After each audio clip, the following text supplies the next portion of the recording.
kulanti wanaagsan saaxiibayaal soo dhawaada inta ayna muuqaalkan guda gelin ka hor waxaan ku dirayaa saaxiib fariin maanta Soomaalida in loo diray u baahan tahay gaar ahaan dadka ku dhaqan Muqdisho fadlan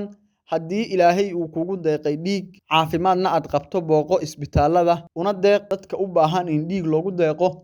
oo kumanaan qof ayaga oo gaarayo isbitaalada Muqdisho jiifo dhiig la'aan laga yaabo in qaarkood ay u dhintaan ama dhibaato kale ay u soo gaarto inta markii laga soo tago kadib maanta waxaynu ka hadlaynaa sifooyinka dadka dhiigoodu yahay oo balaas ma tahay adigu waa dad isku kalsoon mid nafsiyan ah ujeedo cad iyo go'aan qaadashana leh sidoo kale waa dad bulshaawi ah oo dad la dhaqan wanaagsan saddexaadna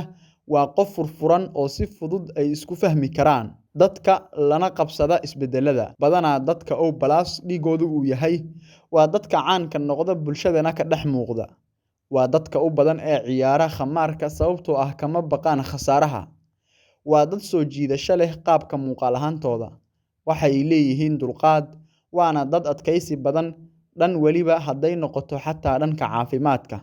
waa qof firfircoon oo wax soo saar leh abuuri kara fikrad cusub waxa ay u nugul yihiin xanuunada oo ay kamid yihiin gastriga iyo sidoo kale boog calooleedka cudurka loo yaqaano sababtoo ah waxa ku badan asiidha caloosha waxa kale oo ku yar ama hormoonada la yiraahdo hormoonada loo yaqaano thyroidka taasoo keenta inuu kordho miisaanka qofka waa dadka dunida ugu hurdada jecel waa qof fiiro dheer dadyowgaani waxa ay guursadaan dad qurux badan hadday dumar tahay nin qurux badan hadduu rag yahana si la mid ah 15 intooda badani waxay jecel yihiin inay cunaan hilibka